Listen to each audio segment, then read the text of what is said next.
Bueno, el análisis de gases arteriales, eh, con este examen evaluamos tres cosas a rasgos generales, ¿no? Evaluamos la oxigenación del paciente, evaluamos su ventilación y evaluamos las alteraciones del equilibrio ácido-base. Son tres cosas, ¿no? Entonces, cuando uno nos pide, doctor, evalúe el AGA, si ustedes quieren, dicen, evalúan las tres cosas, o si quieren, le digo, doctor, ¿qué parte quiere que evalúe? ¿La oxigenación, la ventilación o el equilibrio ácido-base? Ya con esa respuesta, el que les pregunta va a pensar que ustedes pues dominan más o menos esta situación, ¿no?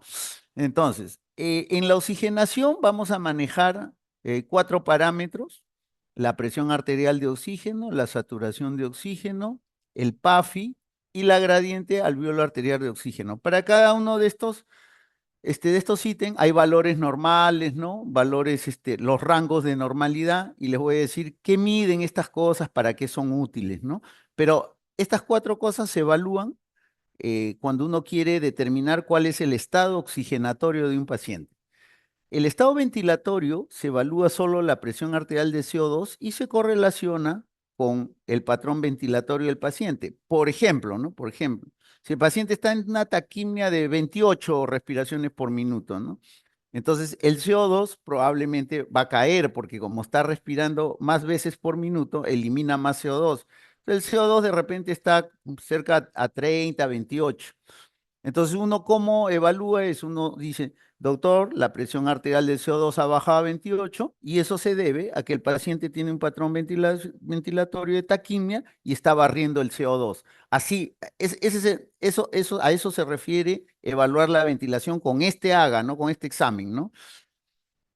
Y las alteraciones del equilibrio ácido-base, uno no tiene que decir, doctor, el pH está elevado, doctor, el CO2 es... No, nada más tiene que decir si es anormal o normal. Si es normal, no hay problema. Y si es anormal, uno tiene que decir cuál es el trastorno primario, cuál es el secundario y cuál es el terciario.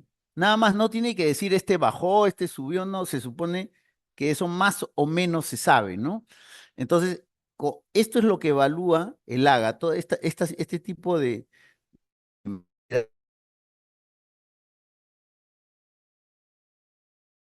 A eso, no es que está bien, no es porque todo lo hacen así está bien, no, eso está mal. Porque en estas cosas de AGA se van sumando los errores. Claro, un solo error de repente no modifica mucho el resultado, pero lamentablemente se van sumando errores y al final pues el análisis ya no es el más adecuado, ¿no? Entonces yo veo muchas veces a internos recientes llevar al laboratorio en la mano, o sea, lo cogen la jeringa con la mano y lo están llevando así, o sea, le están dando incluso el calor de la mano, ¿no? Eso no debe ser así, eso debe ir en una riñonera con su hielo, así se debe dejar. Pero eso se ha perdido, nadie parece decir nada, sin embargo se los hago notar ya, porque después vienen los errores de interpretación, ¿no? Bueno, siempre pongan un poco de anestésico porque esa zona, la arteria tiene inervación, duele, ¿no? Y entonces el paciente a veces cuando uno, sobre todo cuando uno está aprendiendo, ¿no? Hinca varias veces y evidentemente no obtiene a veces la arteria y varias hincadas el paciente se incomoda, ¿no? Así que usen un poquito de lidocaína, al 2% sin epinefrina el paciente va a estar más tranquilo. Como le digo, la técnica uno puede escoger la arteria que desee. La más usada, todos ustedes han visto, es la radial, ¿no? Sin embargo, cuando hay hipotensión, el paciente está chocado, etcétera, no se percibe bien el latido de la arteria y porque es débil, ¿no? Y entonces hay que escoger la femoral, que es mucho más gruesa una arteria y evidentemente va a ser más fácil pescarla, ¿no? Claro que el riesgo es que después uno no presione bien y pueda sangrar, porque como es una arteria más gruesa, pudiera la presión hacerlo sangrar. Entonces lo único que hay que hacer es después de sacar la muestra, apretar bien unos 3 a 4 minutos y ya está, no van a tener ningún problema, ¿no? Y le ponen ya su gasa con su esparadrapo, su torunda de algodón con su esparadrapo. Bueno, también pueden escoger la braquial, pero entre las más usadas realmente está la radial y la femoral, ¿no? Aquí abajo hay un ítem que dice siempre verificar la disponibilidad de máquina analizadora de AGA, porque pasa muchas veces que ya sea el interno o el residente, sufren un montón para sacar una muestra de haga, porque recién están aprendiendo, cuando ya hay mucha práctica y hay habilidad y no se sufre, ¿no? Pero al comienzo se sufre duro y llega usted a que le hagan su haga en la máquina y la señorita que maneja el equipo le dice, no, está descompuesta, van a venir a arreglarla para mañana ya. Y se quedó en nada, se quedó en cero, ¿no? Porque esa muestra ya no sirve, no la van a poder analizar. Entonces siempre llamen y verifiquen que esté funcionando el equipo o pregunten para sacar la muestra, ¿no? Para que sea útil. Eso es como algo de experiencia que les digo, ¿ya? Todo procedimiento tiene complicaciones, desde menores hasta graves. Pudiera haber más complicaciones, pero les pongo las principales para que las tengan bien en cuenta, ¿no? Cuando uno pone mucha cosa, de repente no, es más difícil que se retenga. Uno, puede haber un espasmo radial.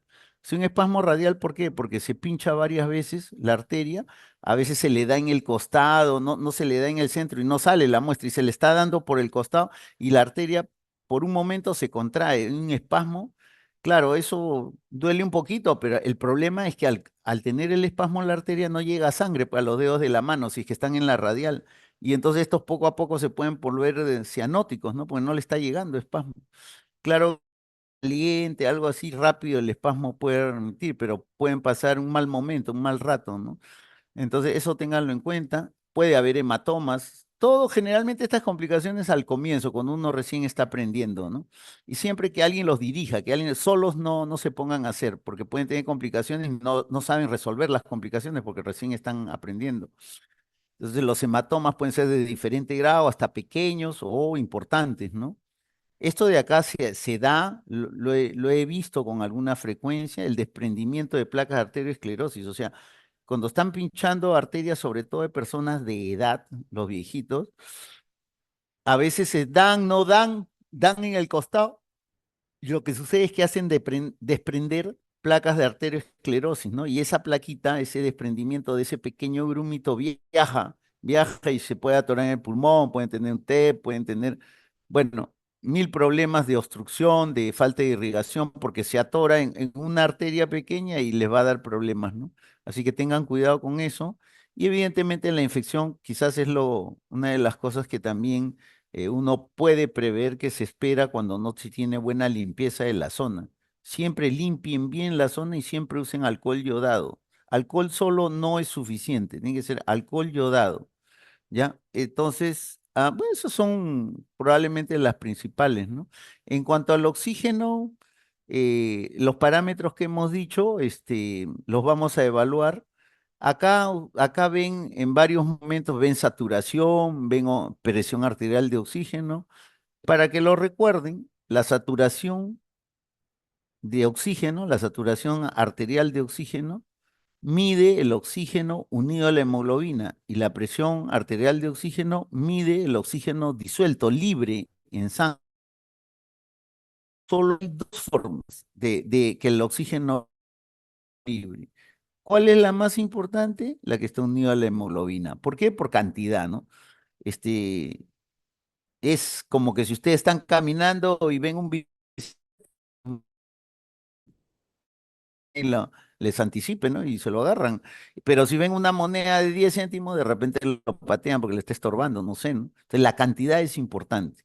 Acá la saturación, los valores de oxígeno en sangre arterial es 20 mililitros de oxígeno por cada 100 mililitros de sangre arterial. Esos 20 mililitros de oxígeno, ahí están los dos, la sumatoria de los dos, del unido a la hemoglobina y del libre. ¿Cuánto es el unido a la hemoglobina? 19,5. ¿Y cuánto es el libre? 0,3. O sea, es una barbaridad la diferencia de cantidad en cuanto a cantidad, ¿no? Ahora, 19,5, ¿qué? Mililitros de oxígeno por 100 mililitros de sangre. Eso es el oxígeno unido a la hemoglobina. ¿Y el libre cuánto es? 0,3 mililitros de oxígeno por 100.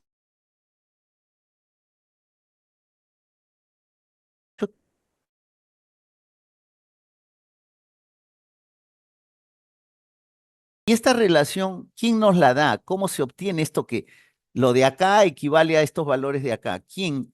Eso es gracias a la curva de disociación de la oxihemoglobina. Ella nos da la relación entre ambos valores. Por ejemplo, acá está, esta es una curva sigmoidea porque es en forma de S, y esta curva relaciona los valores de presión arterial de oxígeno, oxígeno libre en sangre arterial, con la saturación de oxígeno o el oxígeno unido a la hemoglobina. Entonces ustedes ven que para un valor X, por ejemplo, para 90 de presión de oxígeno, le corresponde 98. Para 40 le corresponde 75. ¿Quién dice esta correspondencia? La curva de disociación de la oxihemoglobina. Esa curva es muy conocida, nunca se olviden, y relaciona a los dos oxígenos, al unido a la hemoglobina y al libre. Entonces, el valor principal acá, y no está acá, pero el valor principal es 60. 60 de presión arterial de oxígeno equivale, si yo trazo la recta, equivale a 90 de saturación, como hemos visto en las líneas anteriores, ¿no? Acá, 60 de presión arterial de oxígeno equivale a 90 de saturación. ¿Por qué hay esta equivalencia? Eso es por la curva de disociación de la oxihemoglobina. Esto me va a servir también para decirles, por ejemplo, que 40 de presión arterial de oxígeno, que es recontra bajo para sangre arterial, es lo normal en sangre venosa. Por eso acá es el punto venoso, ¿no? PB o 2, ¿no?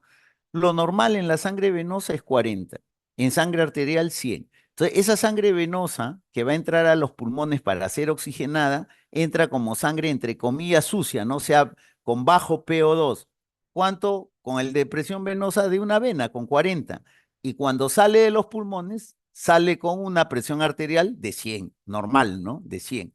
Entonces, llevar en relación al oxígeno, llevar su presión venosa, ¿no? En este caso es venosa, de 40 de oxígeno hasta 100, ¿no? Eso lo convierte en arterial, ¿no? La sangre con bastante contenido de oxígeno es sangre arterial, ¿no? Después acá podemos tener algunos otros puntos. 50 de presión arterial de oxígeno, con 50 más o menos aparece cianosis, ¿ya? En los pacientes. Son cálculos aproximados para que les sirva en algún momento. 40 es el punto venoso, 30 es un paciente que está por morir, ¿no? Que le llamamos premortem, con 30. O sea, 30 es menos de 40. Alguien podría decir, doctor, ¿y es sangre venosa? Podría ser sangre venosa, ¿no? Si es que el paciente está bien, pero si el paciente está por morir, no, no es sangre venosa, es la arterial, sino que tiene 30, o sea, tiene apenas muy poco oxígeno, porque en las siguientes horas probablemente va a morir. 20 es incompatible con la vida ya. 20, 30, como le digo, está por morir el paciente, premortem, ¿no? Listo. Vamos a ver esta misma curva. Es una curva sigmoidea. Algunos la ponen, la encierran a esta parte así, que es casi horizontal, y esta parte que es casi vertical. Esto acá de nuevo tenemos igual, ¿ah? La presión arterial de oxígeno, que lo normal es 100. Todos tenemos, si estamos sentados ahorita escuchando lo que estoy hablando, estamos en 100. Y 100, ¿a cuánto corresponde? Me voy para acá, para la curva, y raso, 100 corresponde a 98 de saturación, ¿no? Gracias a esta curva, ¿no? No, no es porque se me ocurre, sino es por la curva, ¿ya? Entonces, ahora, igual, acá estamos bajando. 60 es un valor importantísimo. 60 define la presión arterial, la insuficiencia respiratoria aguda y también la insuficiencia respiratoria crónica. 60 milímetros de mercurio de presión arterial de oxígeno. 60 define insuficiencia respiratoria aguda y define insuficiencia. Las dos insuficiencias la define ese valor. Doctor, ¿y cómo hago la diferencia? En la insuficiencia respiratoria crónica tiene que ir acompañado de mecanismos compensatorios. Eso hace la diferencia con la aguda. No el valor del oxígeno, sino la presencia de mecanismos compensatorios. ¿De mecanismos compensatorios de qué? De la insuficiencia, pues.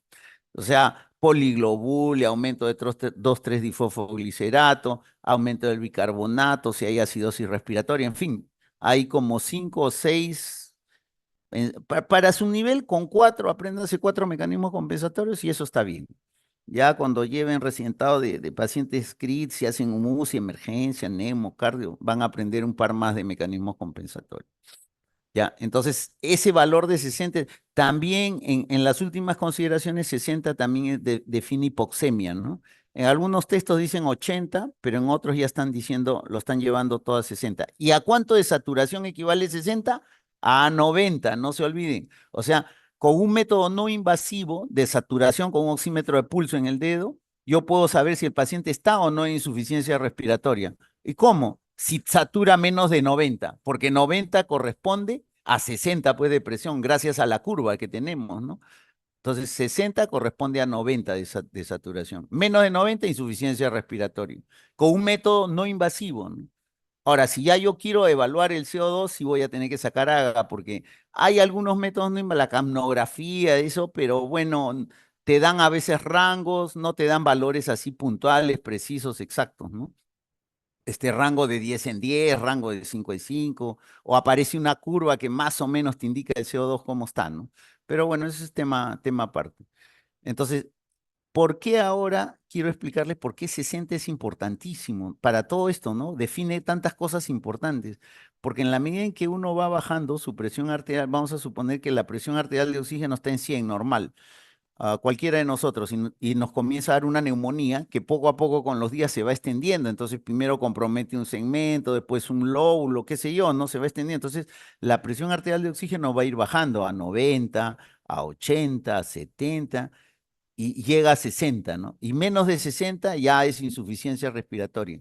Entonces, vean acá, de 100 ha bajado hasta 70, ha bajado 40 puntos. Sin embargo, gracias a la curva, sabemos que 100 corresponde a 98 y que 60 corresponde a 90. O sea, en la saturación hay solo 8 puntos de cambio, de 98 a 90. Entonces, a grandes cambios en esta parte de la curva, en esta parte de la curva que casi es horizontal, ¿no?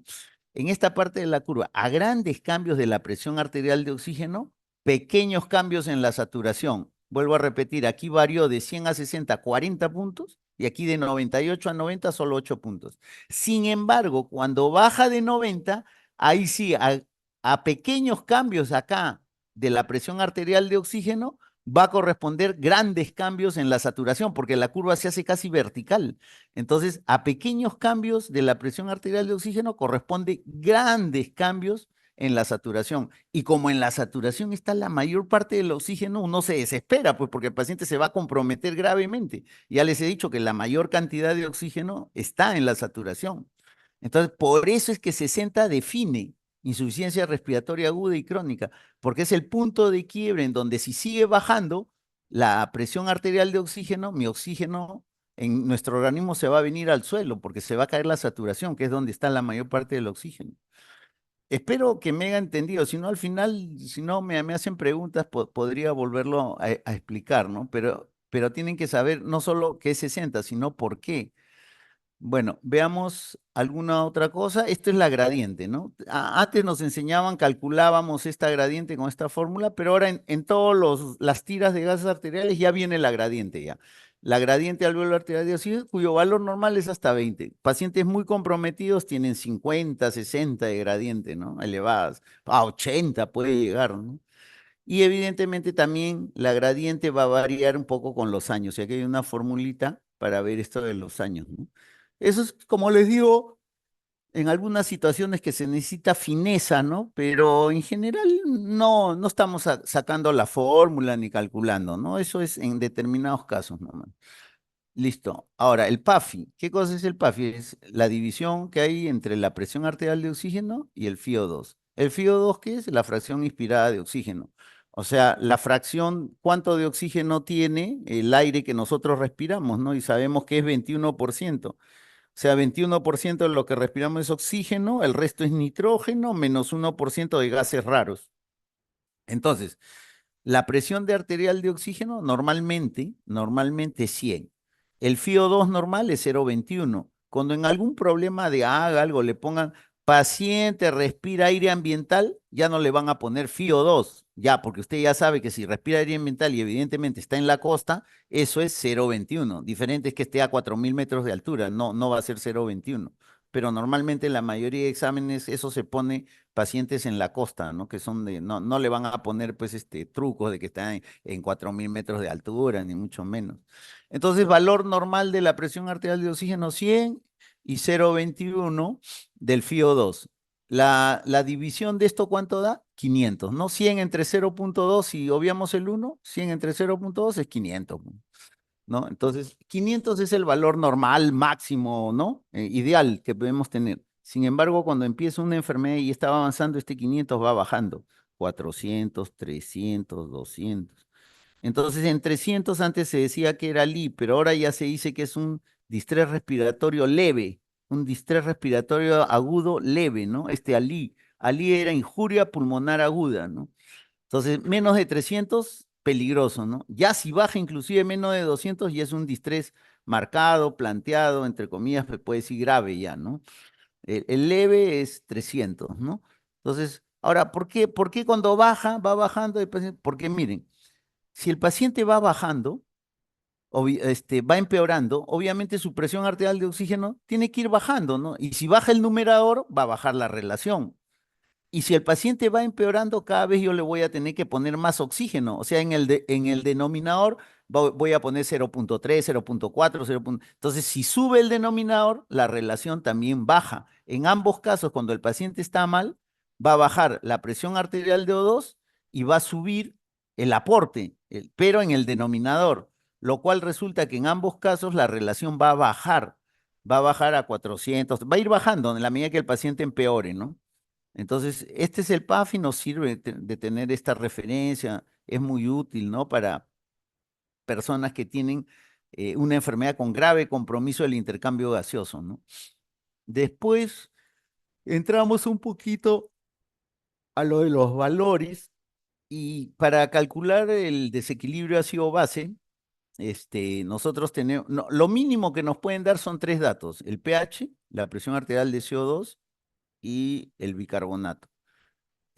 Mucho cuidado que el pH no tiene unidades, ¿no? No tiene milímetro de mercurio, ¿no? ¿Qué cosa es el pH? El pH es la medición de la concentración de hidrogeniones. Pero, doctor, ¿por qué no tiene unidades? Porque es un truco, es un ardid matemático que lo determinaron dos amigos, que son uno Hendelson y el otro es Hasselbalch, que dijeron, en vez de poner como la concentración de hidrogeniones en nuestro cuerpo es muy bajita, en vez de poner 0,0000, un montón de ceros, vamos a hacer el logaritmo inverso de esta cantidad y al hacer el logaritmo inverso, que es un quebrado, vuelan las unidades y queda como un número. No hay unidades, porque es un ardid matemático. El pH es un ardid matemático y mide la concentración de hidrógeno. No se olviden que mide concentración de hidrogeniones, o sea, de los iones de hidrógeno.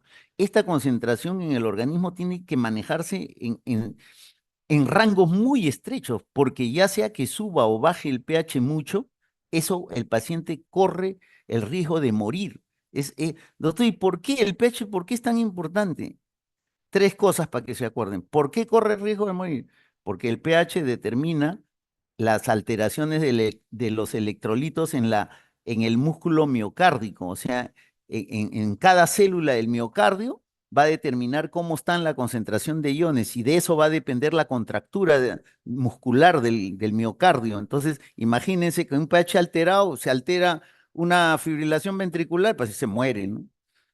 ¿Qué más controla el pH? También controla las concentraciones de iones a nivel cerebral, a nivel para el impulso del sistema neurológico de una neurona a otra neurona.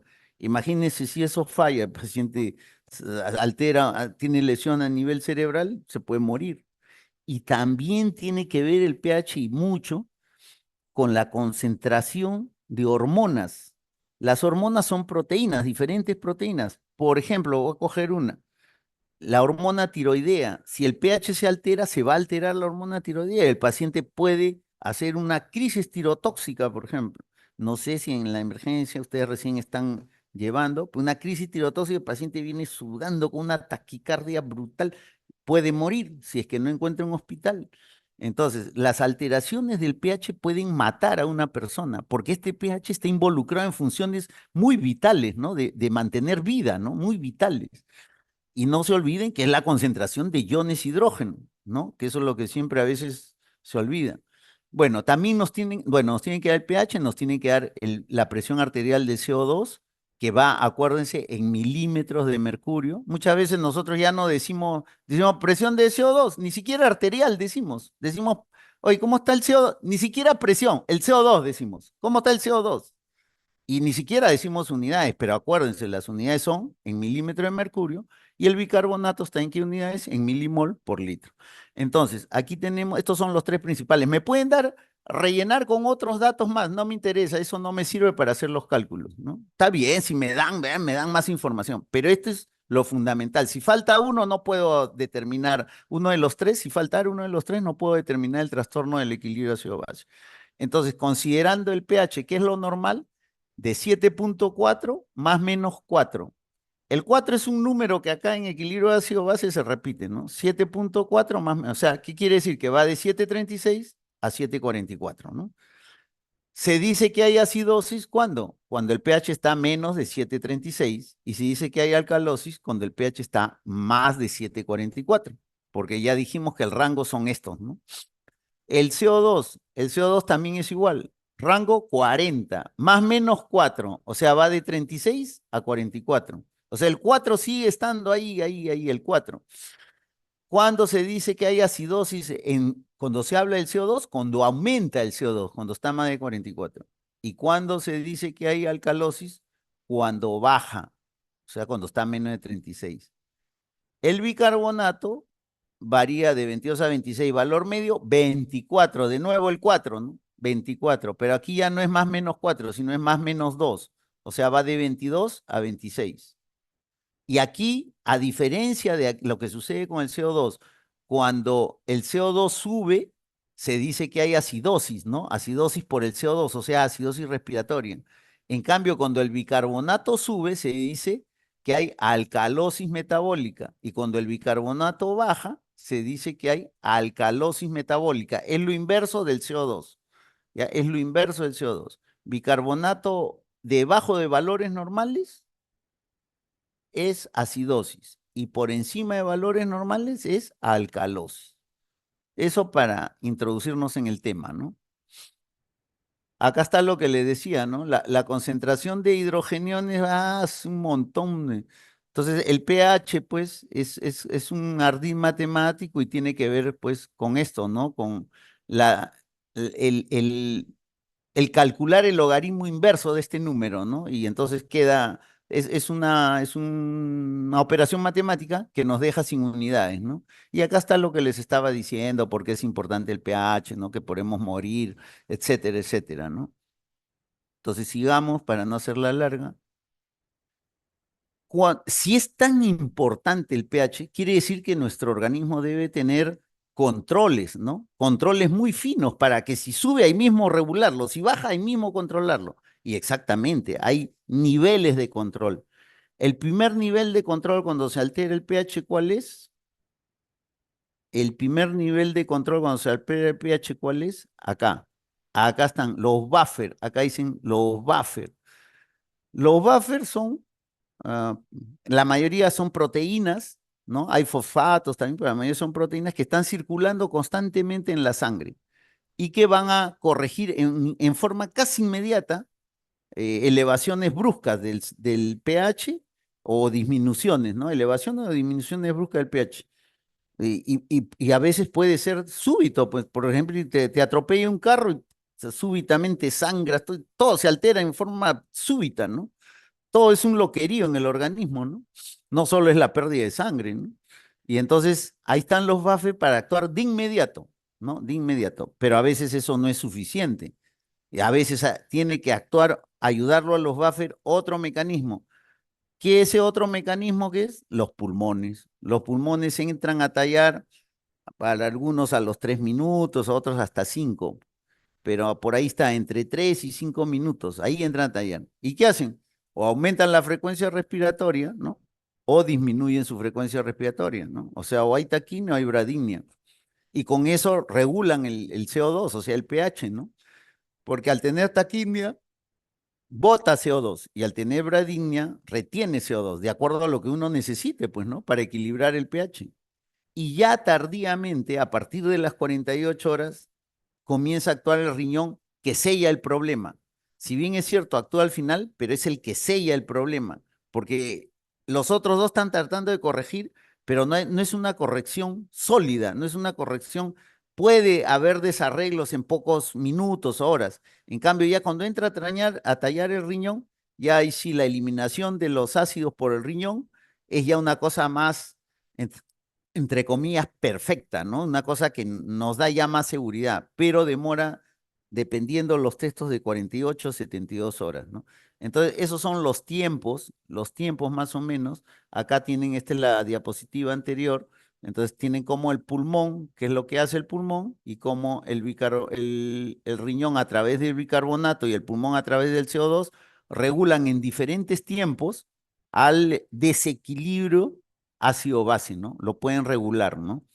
El hueso también entra a tallar, el hueso está un poquito antes del riñón, también entra, tiene fosfatos, también libera, también entra a tallar el hueso.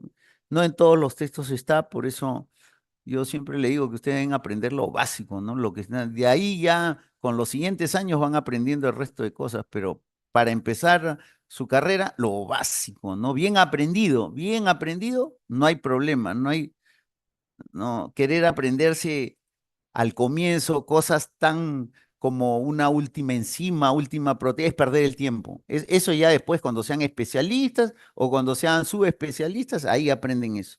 Pero ahora, lo básico, para patalear con eso, para deducir otras cosas con eso, ¿no? Esto ya hemos hablado. Esto es casi lo mismo. Miren, acá está minutos, la función respiratoria, el pulmón entra a tallar y después de horas o días, el riñón, ¿no? A través de eliminación de ácidos, acá eran volátiles porque a través de la respiración es un gas que se elimina y aquí ya son fijos, ¿no? Hace eliminación de ácidos no volátiles a través de la orina, ¿no? Muy bien, entonces sigamos. Eso que pasa en el pulmón también pasa dentro de una célula. Aquí está el tejido y dentro del tejido es, por eso dicen, es la segunda respiración. O primero respiración externa, la que ocurre en el pulmón, y respiración interna, la que ocurre en cada membrana de célula, en donde a través de la arteriola lleva el oxígeno y pasa el oxígeno, entra el oxígeno y sale el CO2 a través de la membrana, nomás como ven acá en esta célula de color morado, ¿no? Entonces, evidentemente, ¿de dónde? De los glóbulos rojos, pues, ¿no? Llevan el oxígeno a todos los tejidos.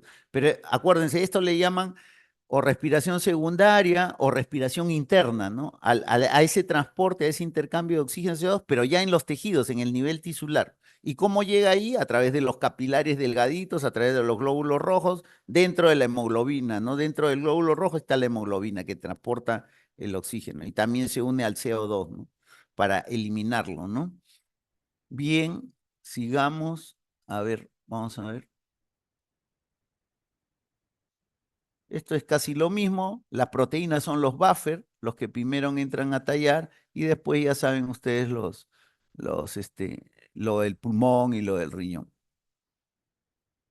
Aquí está un poquito más complejo, pero se nota mejor. Aquí la orina, en donde se eliminan algunos ácidos que se han formado en el riñón, ¿no? Pero en forma ya más, la función renal ya es la que sella el trastorno del equilibrio ácido-básico, ¿no?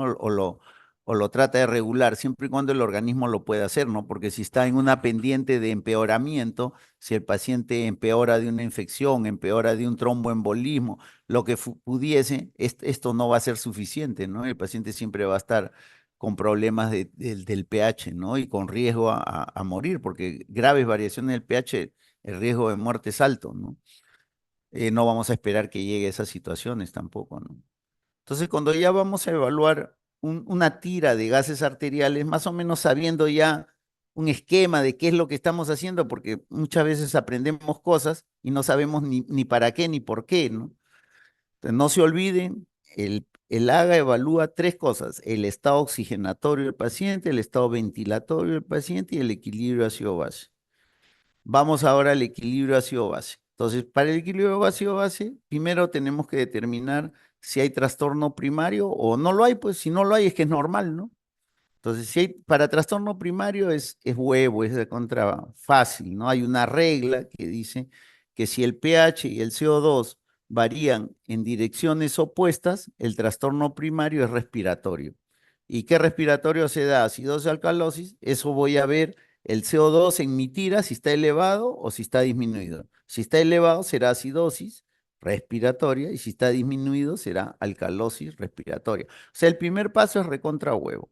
Y eso evidentemente lo vamos a ver con unos pequeños ejercicios, como le digo, los ejercicios para que empiecen son con números más o menos fáciles de trabajar, ¿no? Después la cosa se puede ir complicando, pero ya les expliqué cuál es la idea en esta hora que tenemos, ¿no? No vamos a salir pues dominando, pudiendo evaluar todito los gases, no, ¿no? Listo, regla uno, después de la regla, después que tenemos un trastorno primario, regresamos acá, después que tenemos un trastorno primario, la pregunta es si hay trastorno secundario. Por ejemplo, si nuestro trastorno primario es acidosis metabólica, en el trastorno secundario, ¿cuál es la pregunta? La pregunta es cómo estará el CO2, que es el otro, porque hay dos nomás, bicarbonato y CO2. Cuando digo bicarbonato estoy diciendo metabólico y cuando digo CO2 estoy diciendo respiratorio, ¿no? Entonces, si hay trastorno del bicarbonato, si hay un trastorno metabólico, acidosis metabólica, el siguiente paso, decir si hay trastorno secundario, te está preguntando cómo está el CO2, si también hay trastorno del CO2 o el CO2 está bien para esa variación que tienes del bicarbonato. Porque si solo está alterado el bicarbonato, entonces se dice que es, por decir, ¿no? Acidosis metabólica pura, pura porque no está afectado el CO2 y vamos a suponer que los dos estén en acidosis, tanto el bicarbonato como el CO2.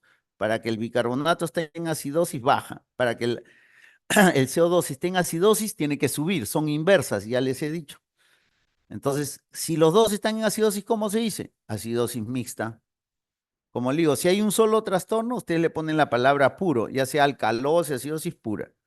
Si hay trastorno mixto, puede ser, si los dos son acidosis o alcalosis, es mixta. Ahora, si uno es acidosis y otro alcalosis, puede ser pues, acidosis metabólica con alcalosis respiratoria. Ya no ponen ni el término puro ni el término mixto, porque son diferentes, ¿no? Entonces, esta primera fase es sencilla. Eh, lo otro, el determinar si hay trastorno terciario, uno podría pensar, si el secundario es un poco complicado porque lo es un poquito complicado. Determinar el trastorno terciario será más, ¿no? No, no es así. El trastorno terciario, y me voy a saltar y voy a dejar para el último, el secundario. El trastorno terciario es esto. Es muy simple, es determinar solo el anión gap. Ustedes habrán visto en la calle muchas personas con polos que dicen en inglés, dice gap, ¿no? Gap, ¿qué cosa es? En idioma, en inglés, traducido al castellano, gap es un espacio, un hueco, una brecha. Por eso es que también se llama brecha aniónica. No sé si han escuchado así. Bueno, este gap, ¿qué cosa? ¿Cuándo hay que fijarnos en el anion gap? ¿Cuándo hay que determinar si hay trastorno o no terciario? Cuando el trastorno primario es acidosis metabólica. Solo cuando el trastorno primario es acidosis metabólica, solo en esa situación me obliga a calcular el anion gap. O sea, me están preguntando si hay trastorno terciario, pero siempre y cuando me den los electrolitos, porque en resumidas cuentas, esa brecha entre quién y quién es, ese gap entre quién y quién es, entre la suma de los dos principales cationes menos la suma de los dos principales aniones. La suma de los dos principales cationes, ¿cuál es? De los cationes, de los que son positivos, es sodio más potasio, ¿no? Menos los dos principales aniones, bicarbonato y cloro. Doctor, pero ahí usted ha puesto anion gap solo al sodio y el potasio. Es que en la mayoría de textos solo se considera el sodio. ¿Por qué? Porque, veamos, el valor normal de sodio, por decir 140, escogemos un valor medio, ¿no? El del potasio, por decir 3.5 o 4, ya póngale 4, ya está, como valor normal. Ese 4 a 130 le suma y le resta casi nada. O sea, para 130, no es como que si su valor fuera 100, por decir que es la mitad, ¿no? 4 de 130, que es el 1%. O sea, eso no va a variar en nada. Por eso es que en la mayoría de fórmulas lo sacan al potasio y lo dejan al sodio solo. Entonces la fórmula final resulta siendo sodio menos cloro más bicarbonato. Pero ustedes ya saben de dónde es esa brecha, ¿no? Es la diferencia, es la brecha que hay entre la suma de los dos principales cationes menos la suma de los dos principales aniones. El valor normal es 10 a 12. Si ustedes tienen anion gap de 15, 20, por encima de 12, hay trastorno terciario. Y simplemente si ustedes quieren decir, ustedes ponen sí existe trastorno terciario o ponen anion gap elevado. Las dos cosas le van a entender, ¿no? Van a decir, anion gap elevado, me está diciendo que hay trastorno terciario. Y así nomás, así de fácil. El trastorno, pero ojo, solo cuando el trastorno primario es acidosis metabólica. Y siempre y cuando le pongan, pues, en la pregunta, le pongan los valores de sodio, de cloro, porque el bicarbonato va a estar, ¿no? Por los gases arteriales va a estar, pero muchas veces no me ponen sodio y cloro. Entonces, si bien es cierto, estoy obligado a calcular, pero no me dan la información, lo dejo ahí nomás a la acidosis metabólica, ¿no? Ya no calculo el anion gap. Me tienen que dar los valores de sodio y de cloro. Bueno, y el trastorno secundario, regresamos acá.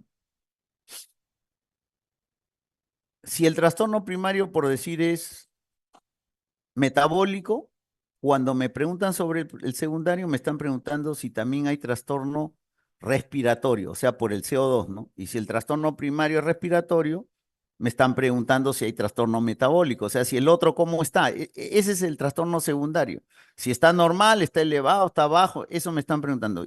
Y eso lo determino, no son fórmulas, son reglas, ¿no? Pues son reglas sencillas, ¿no? El primer paso, eso lo vamos a hacer en dos pasos. Si el trastorno primario es respiratorio, el trastorno secundario, o sea, el bicarbonato, lo voy a encontrar en dos pasos. El primer paso me va a servir para determinar si el trastorno es agudo o crónico y después de sabiendo si es agudo o crónico, voy a calcular el bicarbonato. O sea, lo que me están preguntando, si el trastorno primario es respiratorio, me están preguntando por el bicarbonato, cómo está, ¿no? Ya, y al revés, ¿no? Si el trastorno primario es metabólico, me están preguntando si el CO2, que es el respiratorio, está alterado, ¿no?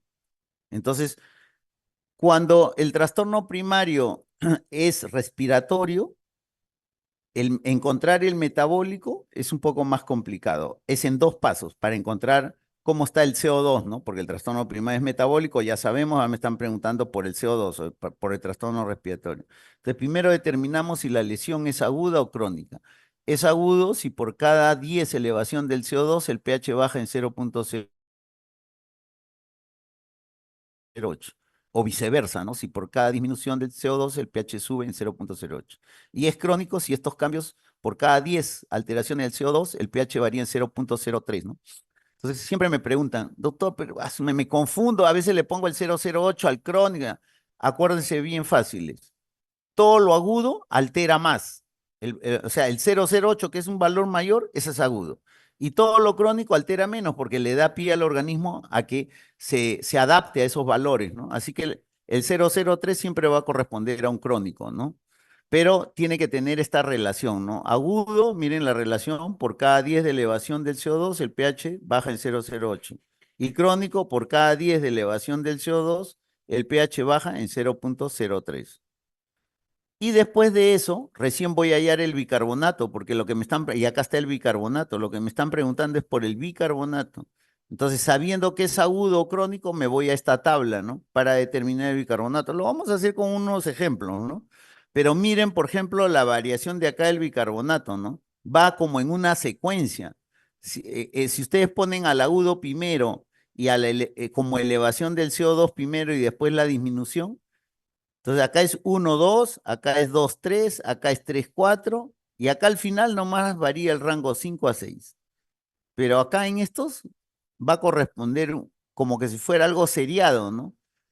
Va variando en la misma proporción, 1 2 2 3 3 4. Entonces para acordarse, y siempre pongan en la tablita en su mente primero el agudo y después el crónico. Entonces son variaciones que corresponden. Si son agudos, corresponden estas variaciones, si son crónicos, estas. Y ahí ya estaría hallando mi bicarbonato. Esto que parece un poco complicado, ¿no? En los ejercicios ya lo vamos a ver, no es tan complicado. Esto es si el trastorno primario es respiratorio. Me están pidiendo un secundario, o sea, me están pidiendo este bicarbonato, ¿cómo estará? En cambio, si el trastorno primario es metabólico, me están pidiendo si hay un respiratorio, ¿no? O sea, me están pidiendo encontrar el CO2, ¿cómo está el CO2? Y aquí sí no necesito dos pasos, en un solo paso, ¿no? Si tengo acidosis metabólica, el CO2, ¿cómo lo calculo? Con esta fórmula, la concentración de bicarbonato por 1,5 más 8 y le dan un rango de más menos 2, ¿no? Y si es alcalosis, tengo esta de acá, que es bicarbonato por 0,9 más 9 más menos 2. Esta de acá, perdón, usamos más esta primera de acá, el bicarbonato por 0,9 más 15,6 más.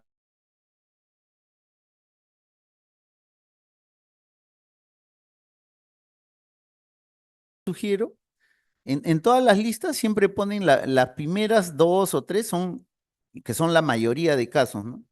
Apréndanse unas tres causas de cada uno y con eso ya se bandean, ¿no? Porque las tres primeras de cada cosa apréndanse y para que puedan discernir, ¿no?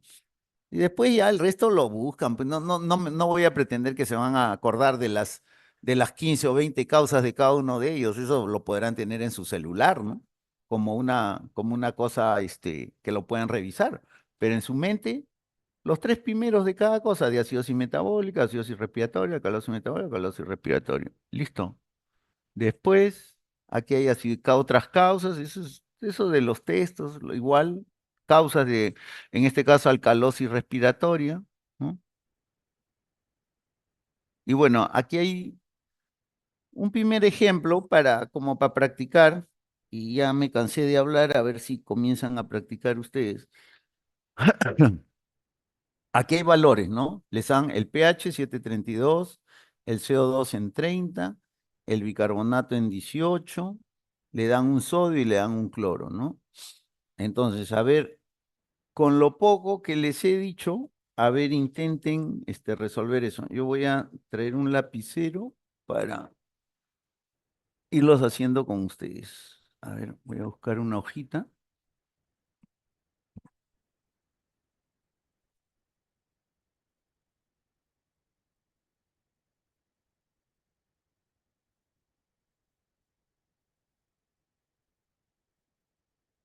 Si alguien lo quiere hacer, lo hace solo o si no, junto conmigo, lo hacemos.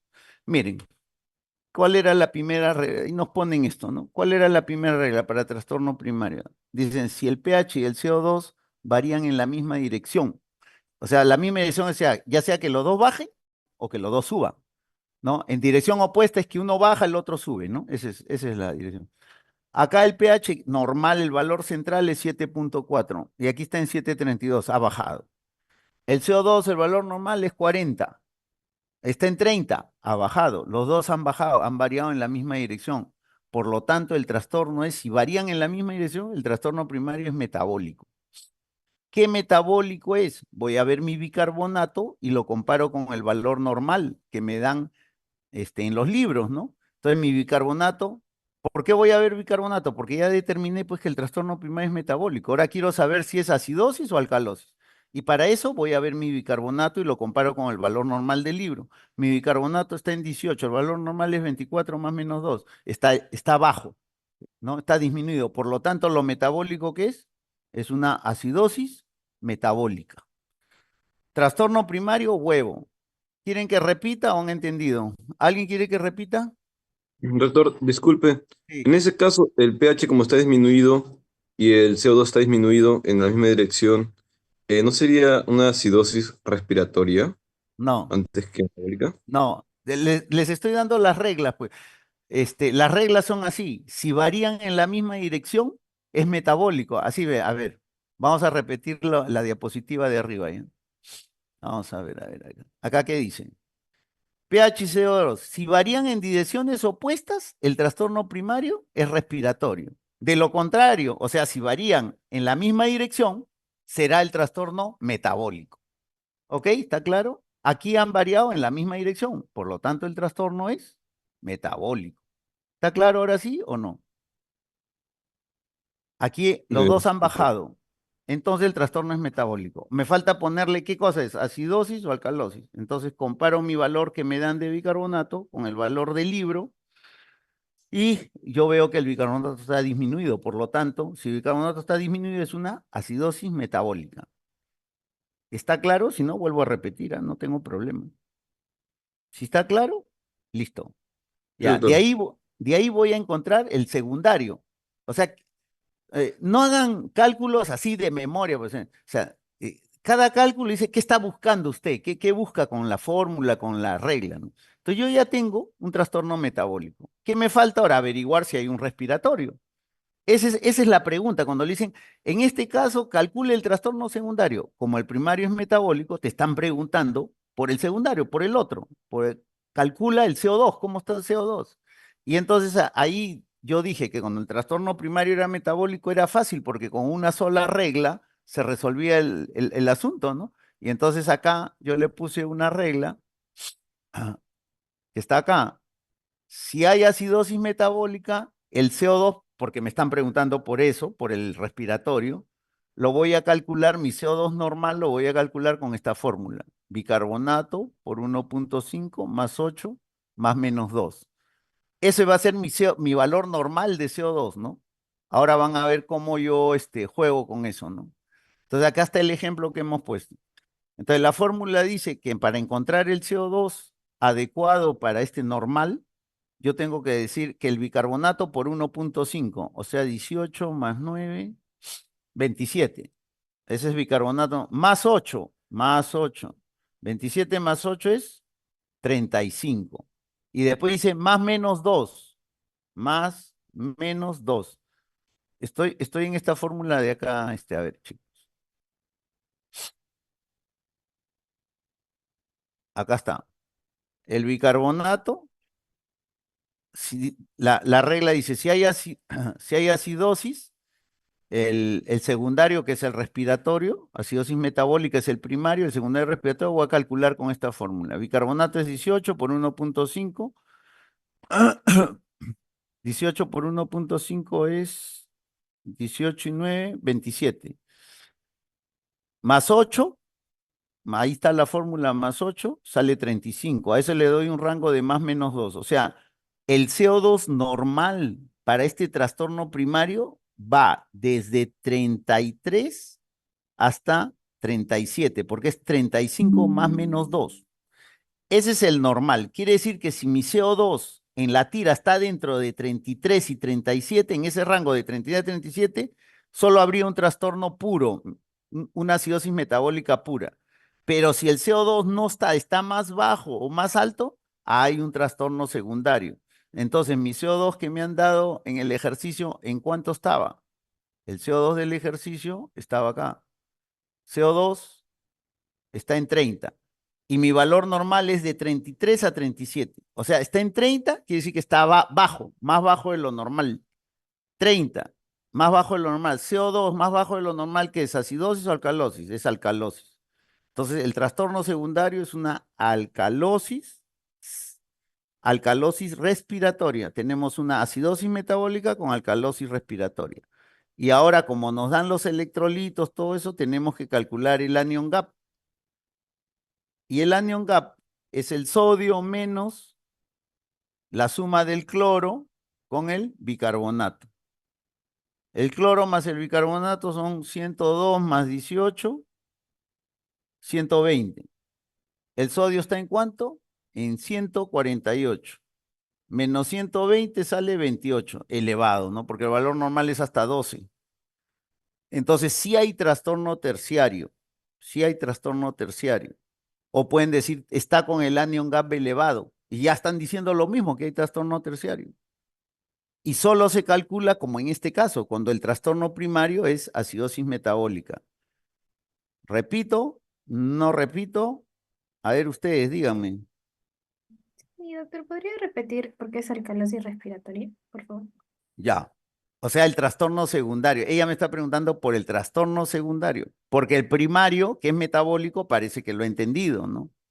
Entonces, el primario es una acidosis metabólica. Si yo tengo un trastorno primario como metabólico, encontrar el secundario, el respiratorio, lo voy a encontrar en un solo paso, no en dos pasos, sino aplicando una fórmula nada más. Y como mi trastorno primario es acidosis metabólica, encontrar el CO2, porque es lo que estoy buscando, el secundario es respiratorio, es lo que estoy buscando.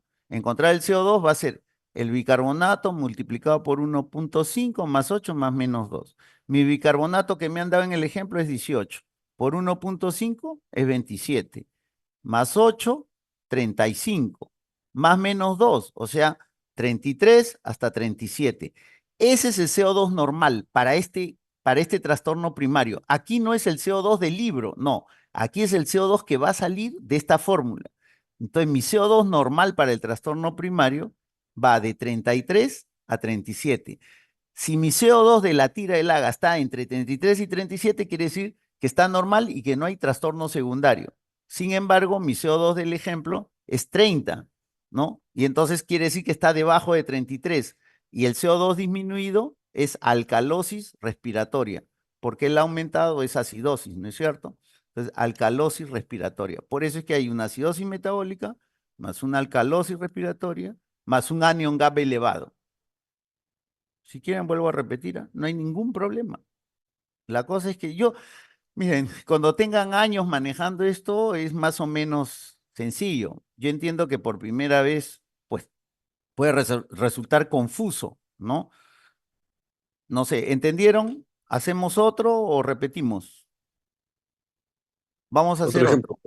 Otro ejemplo. Vamos a hacer otro ejemplo. Vamos a ver. Acá ya les he puesto un ejemplo. Y siempre empezando de lo más sencillo, vamos avanzando. Aquí hay otro ejemplo.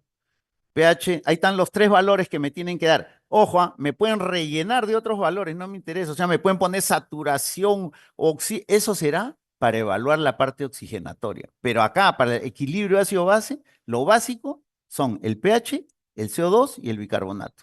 ¿Ya? No se olvide. Ahora, evidentemente en los ejemplos, esto viene, a ver, viene con su teoría, ¿no? O sea, dice, paciente de 33 años de edad, pues vamos a ver, ya, paciente de 70 años de edad, ¿ya? Fumador crónico, con fibrosis pulmonar.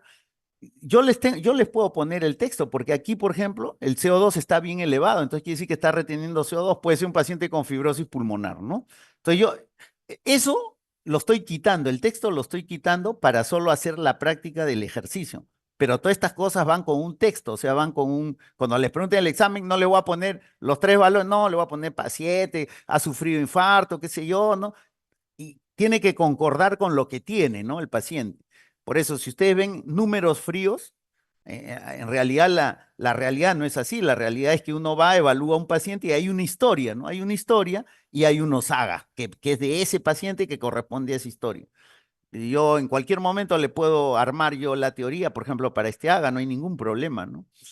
Listo, lo dejo ahí. A ver, ustedes por su cuenta,